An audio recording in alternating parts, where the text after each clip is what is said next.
शिवलिंग पर क्या नहीं चढ़ता? पिसी हुई हल्दी शिवलिंग पर नहीं चढ़ती, मांग में भरने वाला सिंदूर शिवलिंग पे नहीं चढ़ता, तुलसी का पत्ता शिवलिंग पर नहीं चढ़ता, और केतकी का फूल शिवलिंग पर नहीं चढ़ता, केवड़े का इत्र शिवलिंग पर नहीं लगाया जाता, और नारियल में जो हरा नारियल होता है उस हरे नारियल में भरा हुआ जल शिवलिंग पर नहीं चढ़ता। फिर क्या चढ़ाना चाहिए? बोले दूर्वा का ऊपरी फुलक चढ़ाना चाहिए। और क्या चढ़ाना चाहिए? और भांग के पत्ते चढ़ाने चाहिए। घुटी हुई भांग महादेव पर नहीं चढ़ती, भांग के पत्ते महादेव पर चढ़ते हैं। और क्या चढ़ाना चाहिए? बोले और शमी के पत्ते डंठल सहित चढ़ाने चाहिए। अच्छा, और क्या चढ़ाना चाहिए? शमी खेजरा चढ़ाने के बाद बेलपत्र जरूर चढ़ाना चाहिए। बेलपत्र मिले जरूर चढ़ाओ। त्रिदलम त्रिगुणाकारं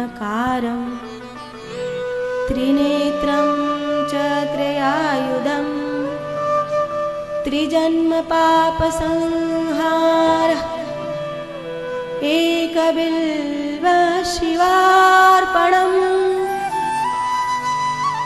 एकबिल्व शिवार्पणम्। बेलपत्र जरूर चढ़ाना चाहिए। गंगा जल चढ़ाओ, लाल चंदन महादेव को चढ़ाओ, सफेद चंदन नारायण को चढ़ता है। महादेव की शिवलिंग पर लाल चंदन चढ़ता है। ऐसे शिव की पूजा करो। आप महादेव को बहुत जानते हैं ना? हाँ, जब मुझ में और नारायण भगवान में युद्ध हुआ, हम दोनों लड़ रहे थे, इसलिए कि मैं प्रथम पूज्य या मैं प्रथम पूज्य।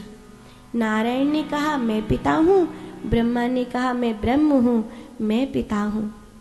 और दोनों लड़ रहे हैं कि कौन किसका बाप है और कौन किसका बेटा है। मेरी पूजा होए कि तेरी पूजा होए। ये लड़ाई इतनी बड़ी हो गई, इतनी बड़ी हो गई कि इस लड़ाई को मिटाना कठिन पड़ता जा रहा था। इस लड़ाई को मिटाना इतना कठिन पड़ा कि देवता त्राही माम कर उठे।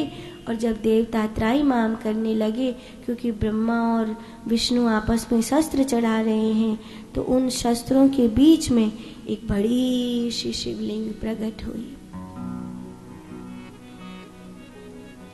जो इस शिवलिंग के अंतिम छोर को या आधार को जान लेगा वही प्रथम पूज्य है। नारायण भगवान ने तो आकर कह दिया कि मैं उसका आधार नहीं जान पाया। ब्रह्मा जी ने झूठ बोला। ब्रह्मा जी बोले मैं तो उसका आखिरी छोर देखकर आया हूँ, अंत देखकर आया हूँ।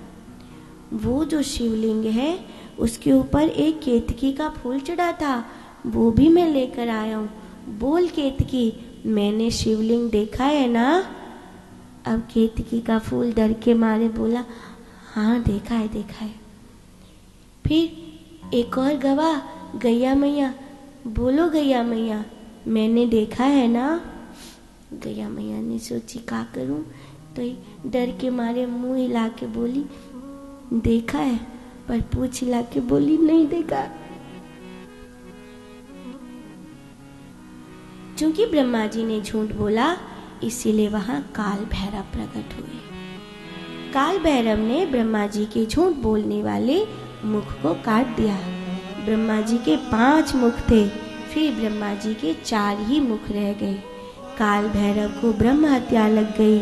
ब्रह्म हत्या काल भैरव का पीछा करने लगी, तो काल भैरव को उससे कहीं शांति नहीं मिल रही थी। तब महादेव ने कहा जाओ काशी में गंगा स्नान करो, तुम्हें ब्रह्म हत्या छोड़ देगी। काशी में रहकर ब्रह्म हत्या की मुक्ति के लिए गंगा स्नान करोगे तो ब्रह्म हत्या तुमको छोड़ देगी।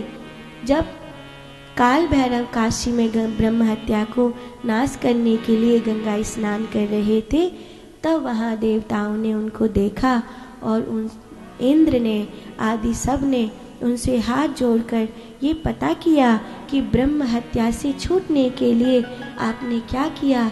तब उन्होंने कहा, पतित पावनी माँ गंगा ने मुझको ब्रह्म हत्या से मुक्त कर दिया है। इसलिए दुनिया में ऐसा कोई भी पाप नहीं है जो गंगा मैया की कृपा से दूर ना हो सके। इसीलिए जीवन में जब कहीं कुछ समझ में नहीं आए तब महादेव को साथ लेकर माँ गंगा की शरण में आ जाना। माँ गंगा तुम्हें तुम्हारे ही बोझ से मुक्त कर देगी।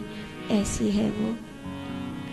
बोलिए गंगा मैया की जय। काल भैरव के दो रूप हुए, एक तामसी रूप और एक सात्विकी रूप। सात्विकी रूप में वो काशी विश्वनाथ में कोतवाल के रूप में स्थापित हुए। आज भी आपने देखा होगा जब संत समाज चलता है तो वहाँ कोतवाल होते हैं, आसनधारी होते हैं, द्वारबान होते हैं, ऐसे सब होते हैं वहाँ पर। जो सतोगुणी रूप है वो कोतवाल है और वो जो तमोगुणी रूप है वो द्वारबान है। ये काल भैरव के दो रूप हैं।